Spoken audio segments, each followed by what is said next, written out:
C'est cette décision-là, parmi toutes les mauvaises décisions que j'ai prises dans ma vie, qui me coûta le plus cher. Pas en argent. En solitude. Tyler Brooks me quitta pour Northgate Productions un jeudi de mars. Il signa avec Ray Fontaine l'homme que je méprisais, l'homme vulgaire de Nashville, un contrat de 5 albums et une participation aux bénéfices que je n'aurais jamais accepté de lui donner. Il ne m'appela pas avant. Il ne m'envoya pas de message. Je l'appris par la presse, comme tout le monde. Je convoquai mon attaché de presse. Dites que c'est une décision regrettable de sa part. Que nous lui souhaitons bonne chance. Marcus. Les journalistes vont demander si c'est lié aux accusations de Danny Reeves. Et à l'article du Times de la semaine dernière. Quel article? Elle posa le journal sur mon bureau. Je le lus. 6 anciennes employées de ACE témoignaient anonymement d'un environnement de travail toxique. D'humiliation publique. De contrats bafoués. D'idées volées. Aucun nom dans l'article. Juste des faits. Des dates. Des détails impossibles à inventer. Sofia Reyes démissionna le lendemain. Sans explication. Juste un mail de 3 lignes, professionnel, froid. Je me retrouvais dans mon bureau immense, face à la baie vitrée qui donnait sur Los Angeles, et pour la première fois depuis très longtemps je ne sus pas exactement quoi faire. Ce sentiment dura 30 secondes. Puis j'appelai mes avocats. Elle ne fut pas brutale. C'est ça le plus cruel. Elle fut lente. Méthodique. Presque polie, comme si le destin avait décidé de me laisser le temps de voir chaque pilier s'effondrer un par un. La première chose que je perdis, ce fut la confiance des investisseurs. Le scandale Danny Reeves avait circulé dans les couloirs de l'industrie plus vite que je ne l'aurais cru. Monarch Capital, l'un de nos principaux fonds, me contacta en février pour me demander si les allégations étaient fondées. Je leur dis ce que je disais toujours dans ces mots. Que c'était compliqué, que le contexte était important, que les chiffres parlaient d'eux-mêmes. Monarch se retira discrètement en mars. 18 millions de dollars de lignes de crédit qui disparurent sans bruit, comme de l'eau dans le sable. Je ne m'en inquiétais pas. J'avais d'autres sources. Puis Vertex Partners se retira en avril. 22 millions. Cette fois je commençais à passer des appels. Les gens décrochaient encore, mon nom avait encore ce pouvoir-là, mais quelque chose avait changé dans le ton. Une politesse légèrement excessive. Des délais de réponse un peu plus longs. En mai, 3 de nos artistes sous contrat demandèrent à rencontrer leurs avocats pour examiner leurs engagements avec ACE.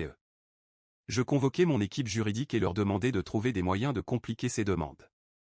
Mon directeur juridique Peterson me regarda avec un calme inhabituel. Alexander, si nous faisons ça, nous aurons 3 procès supplémentaires dans 6 mois. Trouvez une solution. Il trouva une solution. Elle nous coûta plus cher que si nous avions laissé les artistes partir. En juillet, nos 2 films de l'été sortirent. Le premier fit la moitié des entrées prévues. Le second fut un échec complet, 32 millions de budget, 8 millions de recettes. Je licenciai le réalisateur publiquement. Le réalisateur donna une interview. Il parla de mes méthodes, de ma façon de s'aborder les projets en imposant mes visions à la dernière minute. D'autres personnes parlèrent après lui. En août, la valorisation de ACE avait perdu 40%. 3 milliards étaient devenus 1,8 milliard. Sur le papier j'étais encore riche.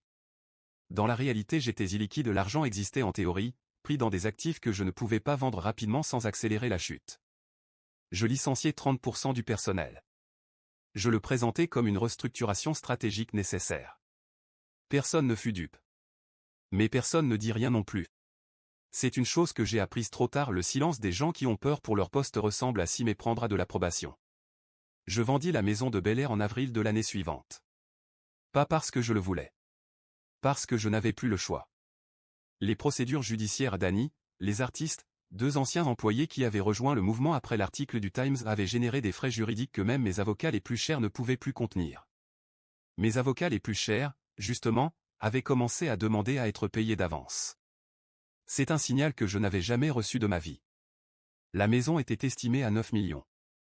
Je l'avais achetée 12 millions 6 ans plus tôt, en cash, à une époque où sortir 12 millions en cash était pour moi l'équivalent d'un déjeuner de travail, une chose qu'on fait sans y penser.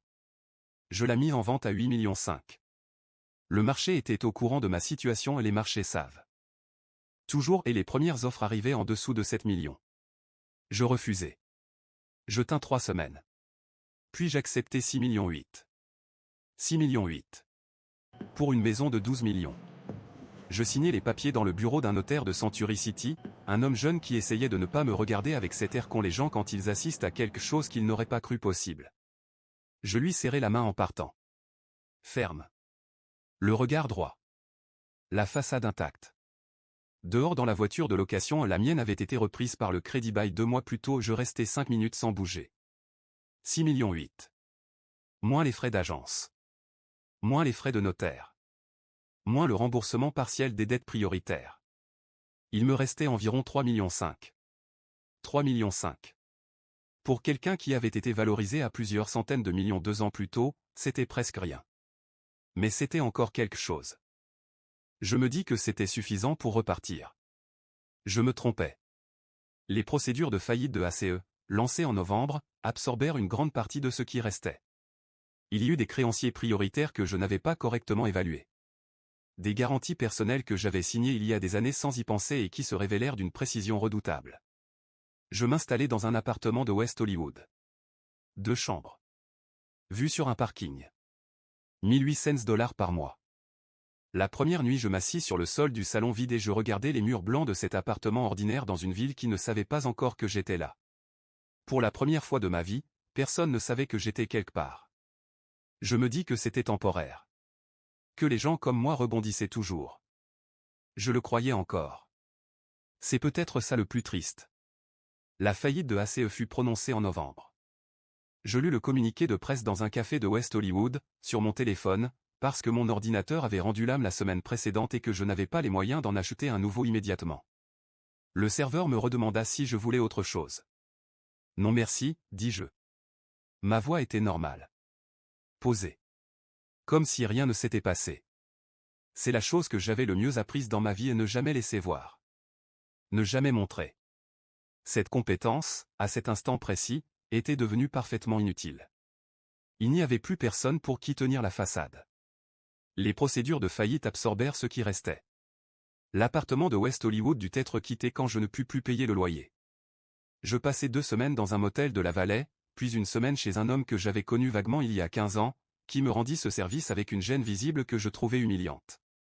Je compris alors, trop tard et trop clairement, que j'avais passé ma vie à ne jamais rendre de service. Que j'avais pris. PRI. Est-ce les idées? Pris les efforts. Pris la loyauté. Pris le talent des autres et l'avais vendu comme le mien. Pris le temps de Danny, les nuits de Sophia, l'innocence de Tyler. Pris les années de Diana. Pris l'enfance de James et Lily en étant présent physiquement et absent de toute autre façon qui compte. Je m'assis sur le lit du motel, un soir, et comptai les gens à qui j'aurais pu téléphoner. Les gens qui auraient décroché pour de bonnes raisons, pas par intérêt, pas par obligation professionnelle, mais parce qu'ils m'aimaient vraiment. Je ne trouvais personne. Je ne vais pas romantiser ça. La rue n'est pas poétique. Elle n'est pas rédemptrice. Elle est froide, sale, épuisante, et elle sent une odeur que vous n'oubliez jamais une fois que vous l'avez connue de l'intérieur. Je m'y retrouvai un mercredi de janvier, avec un sac de sport, 112 $ en poche, et le genre d'incrédulité qu'on ressent dans les rêves, cette certitude que dans un moment on va se réveiller. Je ne me réveillais pas. Les premiers jours je marchais beaucoup. C'est ce qu'on fait quand on n'a pas d'endroit où aller, on marche, parce que bouger donne l'illusion d'aller quelque part. Je marchais dans des quartiers que je n'avais jamais traversés autrement qu'en voiture avec vitres teintées. Je vis des choses que je n'avais jamais vues. Des gens comme j'étais devenu. Je ne les avais jamais regardés avant. Ils étaient invisibles pour moi comme Gérald le maître d'hôtel du Bel Air que j'avais regardé pendant 11 ans sans jamais regarder. Comme les femmes de ménage de mes bureaux. Comme les chauffeurs, les assistants, les stagiaires, tous ces gens qui avaient existé dans ma périphérie comme du mobilier humain. Je pensais à eux maintenant. Trop tard, mais je pensais à eux. Un soir un homme me donna un sandwich. Il vivait lui aussi dans la rue depuis 5 ans, m'apprit-il. Il avait un prénom simple, Karl, et cette générosité tranquille des gens qui n'ont plus rien à perdre et qui pour cette raison donnent plus facilement que ceux qui ont tout. Je pris le sandwich. Je dis merci. C'était peut-être la première fois depuis des années que je disais merci et que je le pensais vraiment. Je mourus un matin de mars. Pas de façon spectaculaire. Pas d'une balle, pas d'un accident.